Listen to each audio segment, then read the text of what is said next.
अस्सलाम वालेकुम dear students, welcome to the class of modern physics. हमने हाइड्रोजन एटम वाला चैप्टर स्टार्ट किया हुआ है, atomic structure of hydrogen atom.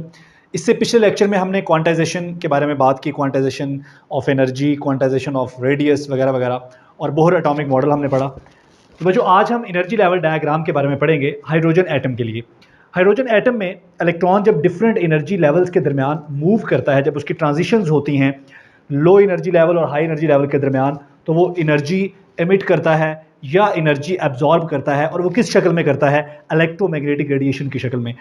वो जो इलेक्ट्रोमैग्नेटिक रेडिएशन होती हैं, जब एक इलेक्ट्रॉन हाई एनर्जी लेवल से, हाइड्रोजन एटम में जब एक इलेक्ट्रॉन हाई एनर्जी लेवल से लो एनर्जी लेवल में आता है, तो वो जो रेडिएशन एमिट करता है, उस रेडिएशन की वेवलेंथ क्या होती है और वो इलेक्ट्रोमैग्नेटिक रेडिएशन के स्पेक्ट्रम में कहाँ पे लाई करती है, वो वाली रेडिएशन जो वो इमिट करता है, उसको भी आज हमने देखना है। तो बच्चों, हमने पढ़ा था कि हाइड्रोजन एटम के जो अलाउड एनर्जी लेवल्स हैं, जब हमने क्वांटाइजेशन ऑफ एनर्जी की बात की थी, तो हमने कहा था कि एनर्जी क्वांटाइज्ड होती है, यानी कि एनर्जी की वैल्यू सिर्फ अलाउड वैल्यूज़ होती हैं जो इलेक्ट्रॉन की एनर्जी की हो सकती हैं। इलेक्ट्रॉन हर तरह की एनर्जी ऑक्यूपाई नहीं करता, वो सिर्फ वही एनर्जी लेवल ऑक्यूपाई करता है जो अलाउड एनर्जी लेवल होते हैं।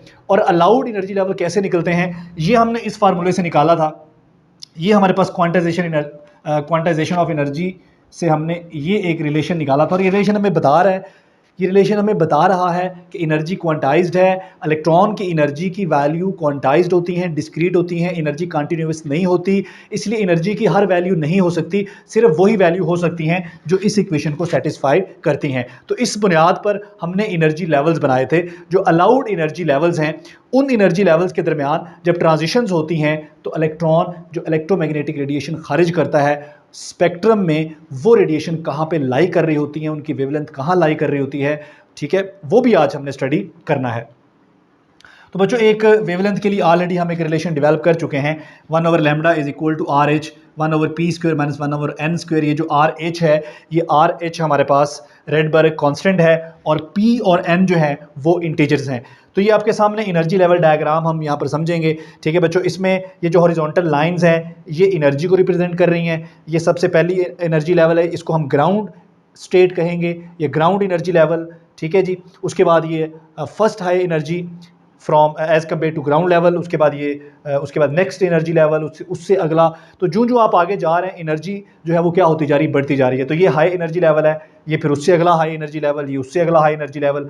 तो एनर्जी लेवल डिपेंड कर रहे हैं क्वांटम नंबर्स के ऊपर। तो जो सबसे पहला एनर्जी लेवल है ग्राउंड स्टेट, जो है हमारी, उसके लिए N1 है, और उसके लिए जो हायर एनर्जी लेवल है N की वैल्यू उसी तरह से फिर बढ़ती जा रही है।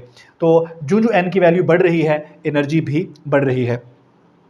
तो सबसे पहले हम बात करेंगे ग्राउंड लेवल में ट्रांजिशन की, यानी कि किसी भी दूसरे लेवल से, किसी भी दूसरे एनर्जी लेवल से अगर कोई इलेक्ट्रॉन ग्राउंड लेवल में आता है, तो वो जो एनर्जी एमिट करता है, वो जो इलेक्ट्रोमैग्नेटिक रेडिएशन एमिट करता है, वो कहाँ लाई करती हैं। तो फ़र्ज़ कर लें कि हमारी जो करंट स्टेट है, जहाँ पर हमारी रेडिएशन ने आके फॉल करना है, वो हमारी ये वाली स्टेट है, और इस स्टेट को हम P स्टेट कह लेते हैं, ठीक है। तो इसका मतलब है कि ये वाली स्टेट जो है वो P स्टेट है, और इसके बाद जितनी भी सारी स्टेट्स हैं वो N स्टेट हैं। तो जिस स्टेट में हम इस वक्त हैं वो हमारी P स्टेट है, बाकी सारी N स्टेट हैं।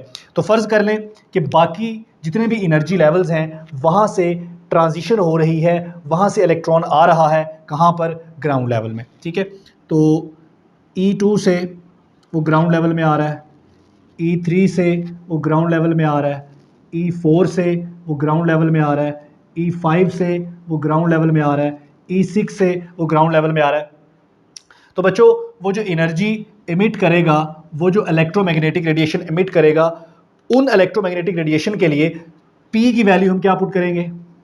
P की वैल्यू हम पुट करेंगे 1, क्योंकि हम ग्राउंड लेवल पे हैं। जिस स्टेट में आप हैं, P की वैल्यू वो होगी, और N की वैल्यू, उसके अलावा बाकी जितनी एनर्जी की वैल्यूज है वो सारी N के लिए होंगी।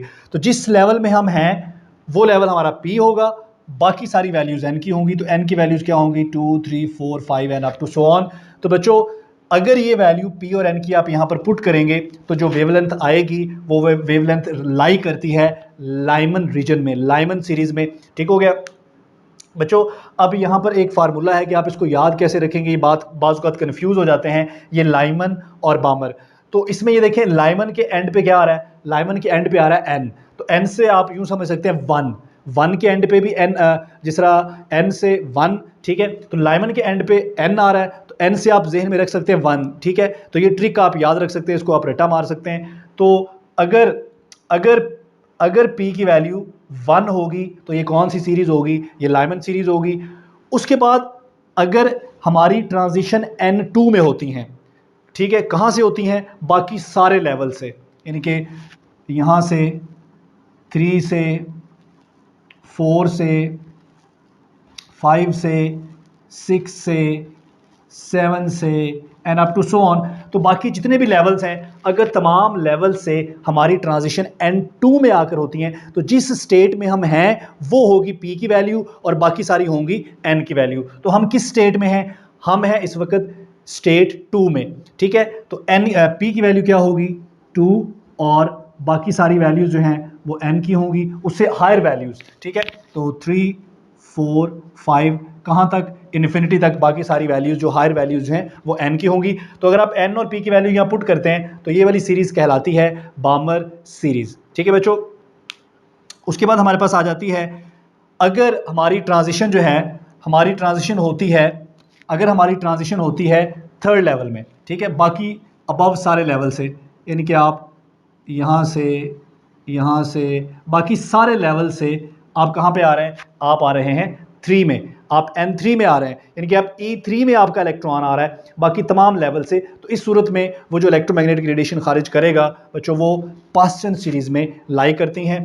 तो जिस लेवल में हम हैं, हम इस वक्त थर्ड लेवल में हैं, तो P3 पुट करेंगे और इससे जितनी भी हायर वैल्यूज़ होंगी वो सारी हम n को दे देंगे, कहाँ तक बच्चों, इन्फिनिटी तक। ये जो आपकी आखिरी तीनों हैं, पास्टन, ब्रैकेट और पीफंड सीरीज़, ये तीनों की तीनों ही आपकी IR रीजन में होती हैं, इंफ्रारेड रीजन में होती हैं, ठीक है बच्चों।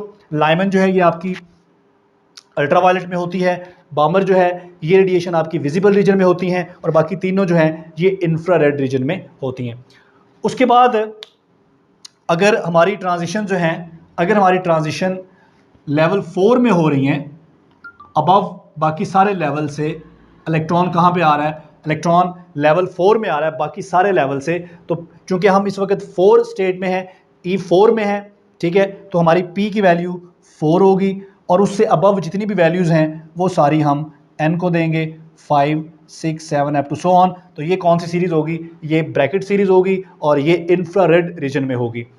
उसके बाद अगर हमारी ट्रांजिशन लेवल 5 में होती हैं, बाकी अबव सारे लेवल से, यानी कि 6 से 7 से 8 से अप टू सो ऑन, तो इस ट्रांजिशन के नतीजे में इलेक्ट्रॉन की 5वें लेवल में ट्रांजिशन के नतीजे में जो एनर्जी इमिट करेगा, वो जो रेडिएशन इमिट करेगा, वो रेडिएशन जो है वो पी फंड सीरीज़ में होंगी। और फंड सीरीज़ में P को हम क्या कंसिडर करेंगे 5, क्योंकि हम 5th स्टेट में हैं और इससे अबव जितनी भी वैल्यूज़ होंगी वो सारी वैल्यूज़ हम इन्फिनिटी तक किसको दे देंगे, n को दे देंगे। तो बच्चों ये है हाइड्रोजन एटम के लिए एनर्जी लेवल डायग्राम। अगर कोई बात आपको समझ नहीं आए तो आप कमेंट करके ज़रूर पूछिए। थैंक यू, अल्लाह हाफ़िज़।